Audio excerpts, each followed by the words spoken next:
With the addition of Jimmy Butler, how dangerous is this Warriors team in the West? No more dangerous than they were yesterday.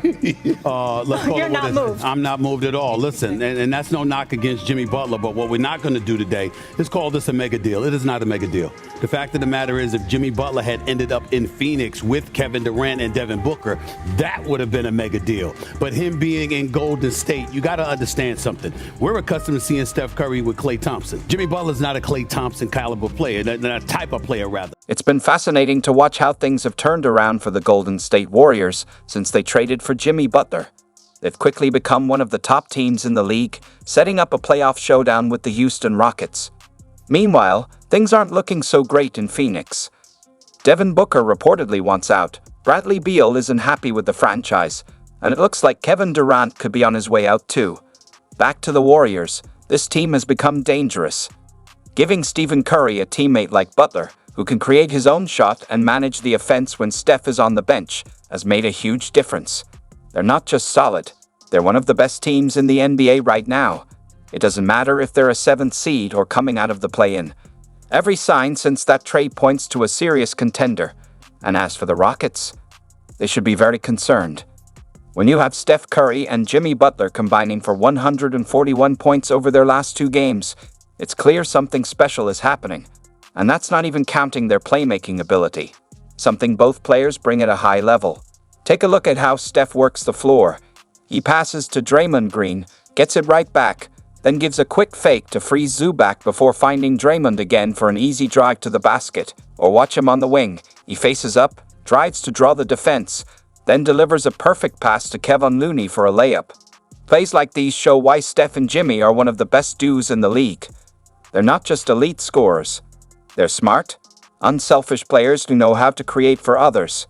And this impact is especially noticeable when Steph is on the bench. In the past, the Warriors struggled without him.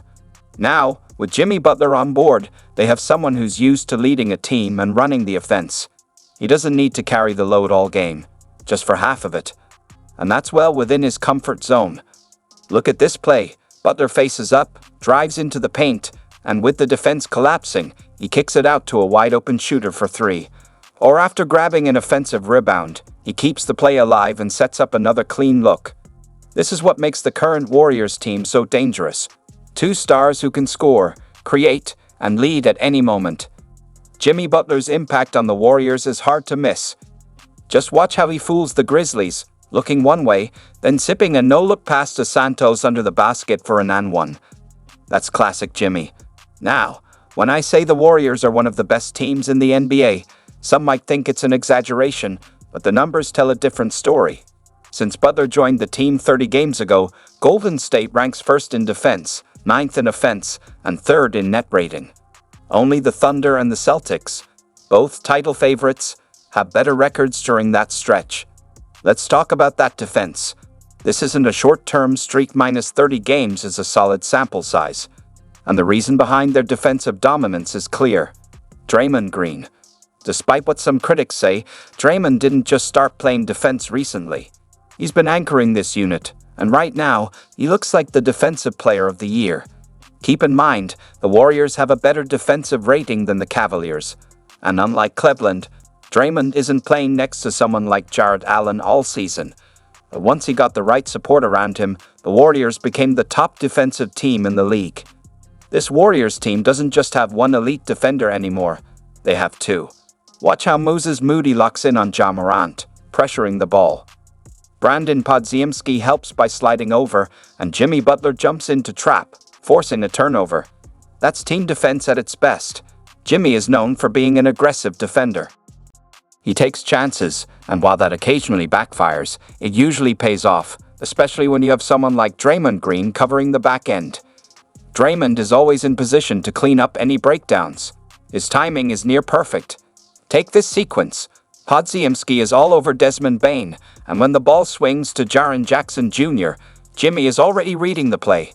As Jackson tries to spin, Draymond is right there, having anticipated the move from the start.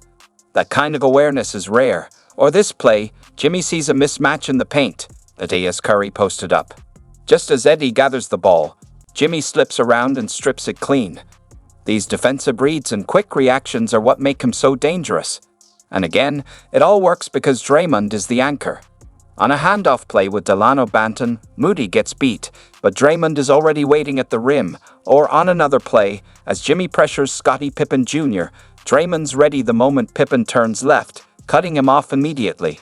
With both Jimmy and Draymond on the floor, the Warriors have a defensive duo built on energy, awareness, and pure basketball IQ. There's a reason they've become the best defense in the league.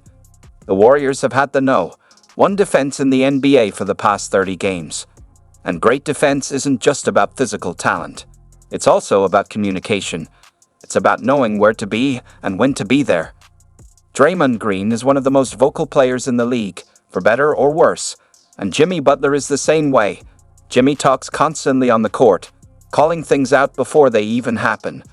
For true basketball fans, that level of awareness and communication is gold. Sure, it might annoy some players, but that intensity is what helps win games. Now, this might sound surprising, especially on a team with 3 Hall of Famers, including one of the greatest players ever, but another key piece in the Warriors' turnaround has been Quinton Post, the 52nd pick in last year's draft. Post joined the rotation just before the Jimmy Butler trade, and since then, he's become a steady contributor. His shooting has been a huge boost. From the moment he stepped on the floor, fans could see his impact, but it took the rest of the league a little longer to catch on. We saw it clearly in the game against Memphis. He checked in and immediately started hitting shots, creating space on the floor. That spacing has allowed Jimmy to attack the basket more freely. And when defenders shift over to help on Jimmy, he's able to kick it out to Post for clean looks. Post shooting and smart positioning have become an important part of what makes this Warriors team click on both ends of the floor. Quinton Post just doesn't miss. He's shooting 41% from 3 on 4 attempts per game, which is already impressive. But when you adjust that for playing time, per 36 minutes, he's making nearly 4 threes a game. That ranks 15th in the entire NBA, right behind names like Dante DiVincenzo, Buddy Hield, Klay Thompson, and Anthony Edwards. Even more impressive? He's hitting a higher percentage than all of them. Now, no one's saying he's a better shooter than Klay Thompson, but Post isn't just your typical pick-and-pop big man. He's confident shooting from all over the floor and in different situations, something you rarely see from a player his size. He's been a key part of the Warriors' mid-season turnaround. Of course, most of the attention goes to Jimmy Butler and Steph Curry, and that makes sense. But Post deserves real credit, too. He's made a big difference, and there's no reason to think that won't continue into the playoffs.